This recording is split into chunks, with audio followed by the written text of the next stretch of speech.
गोपाष्टमी 2021। आज हम कलकत्ता पिंजरापुल सोसाइटी के कल्याणी गौधाम गौ दर्शन पूजा के लिए जा रहे हैं।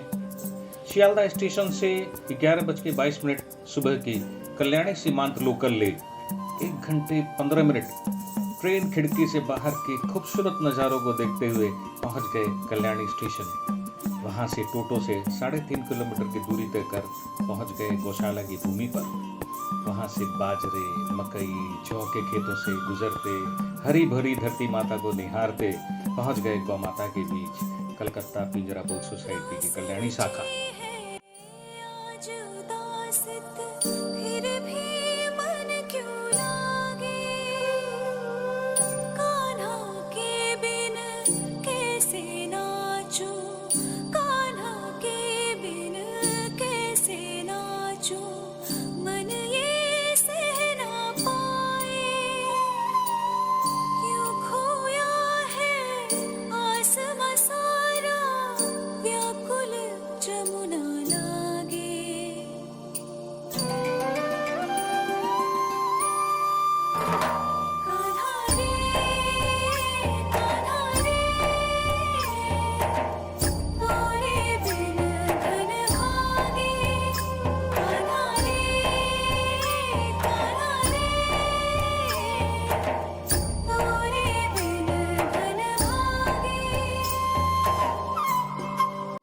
कलकत्ता पिंजरापुल सोसाइटी पिछले 135 वर्षों से गौ सेवा को समर्पित है। अपनी 7 शाखाओं के साथ गौवंशों की सेवा, सुरक्षा, संवर्धन और संभाल कर रही है। साथ ही बीमार, विकलांग, आसक्त गौवंशों की सेवा में भी प्रस्तुत है। कार्तिक मास में शुक्ल पक्ष की अष्टमी को भगवान कृष्ण के गौचारण आरंभ करने के कारण यह तिथि गोपाष्टमी कहलाई। संस्था की सभी शाखाओं में गोपाष्टमी मेले का आयोजन होता है, जहां गौ दर्शन, गौ परिक्रमा, तुलादान, गौ संकीर्तन, गौ व्यंजन, गौ प्रसाद आदि मेले के प्रमुख आकर्षण होते हैं। कोरोना काल में कुछ शाखाओं में ऐसा संभव नहीं हुआ।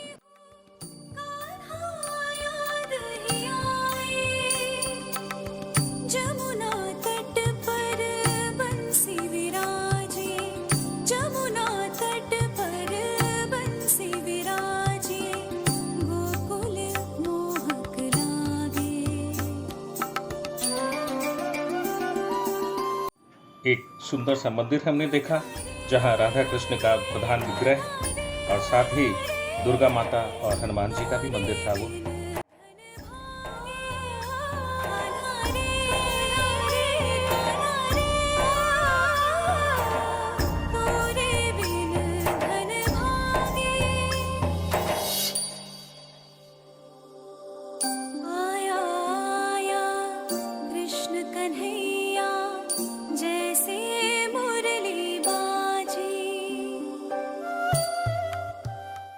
गोवर्धनधारी कृष्ण की आदमकद प्रतिमा हमने देखी, जो भगवान कृष्ण के दृढ़ संकल्प और शक्ति तथा इंद्र के अभिमान मर्दन को दर्शाती है। कृष्ण कन्हैया जैसे मुरली बाजी, हमारे मन में सुख बरसाए, लाज है आज सजी। कल्याणी गौशाला यह सोसाइटी की सबसे बड़ी गौशाला है। 1200 बीघा जमीन, करीब 1325 गौवंश, विशाल गोचर भूमि, बाजरा, मकई, जौ, हरा चारा, नेपियर घास, साथ ही बहुत से जड़ी बूटी वाले पौधों से लदी विशाल भूमि। यह एक आदर्श गौधाम हमें लगा। गौ माता को पौष्टिक दलिये के साथ बिचाली, हरा चारा चरने के लिए विशाल गोचर भूमि इस गौधाम की विशेषता है। यहाँ गोबर गैस प्लांट भी लगाया हुआ है, गोबर खाद भी बनती है। एक विशेषता यहाँ की मुझे बहुत प्रभावित किया कि यहाँ प्रत्येक गौ खटाल में शाम को संध्या दीपक किया जाता है, जो अन्य गौशालाओं के लिए एक उन्नत उदाहरण है। कोरोना काल से पहले रोजाना गौ आरती भी होती थी, ऐसा हमें बताया गया।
इस गौधाम के सचिव गौ भक्त श्री सुरेंद्र प्रसाद जी पटवारी से सपत्नीक हमारी मुलाकात हुई। गौ माता के लिए उनके समर्पण भाव से मैं कुछ क्षण की मुलाकात से ही प्रभावित हो गया। गौ माता इन्हें दीर्घायु बनाए ताकि और भी लोग इनसे प्रेरणा पा सके। ऐसा लगा जैसे गौ भक्त के लिए कुछ भी दुर्लभ नहीं है।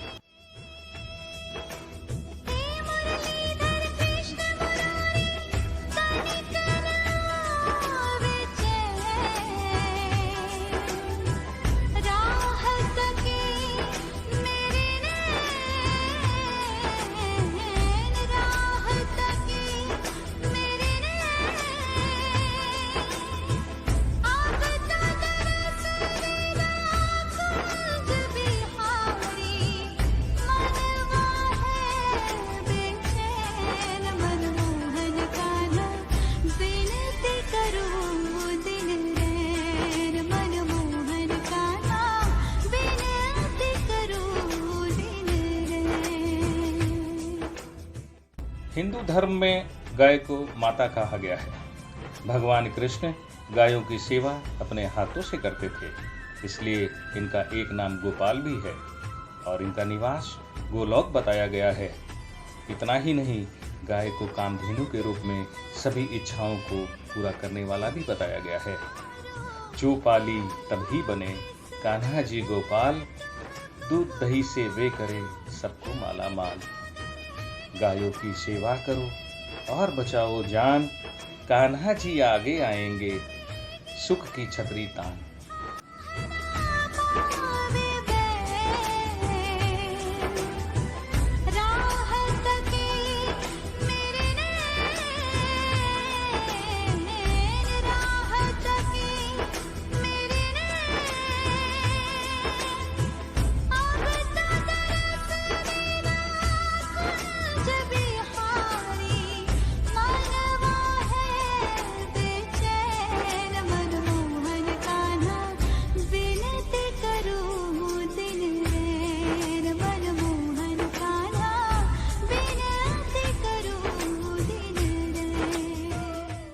धार्मिक ग्रंथों में लिखा है, गावो विश्वस्य मातरः, अर्थात गाय विश्व की माता है।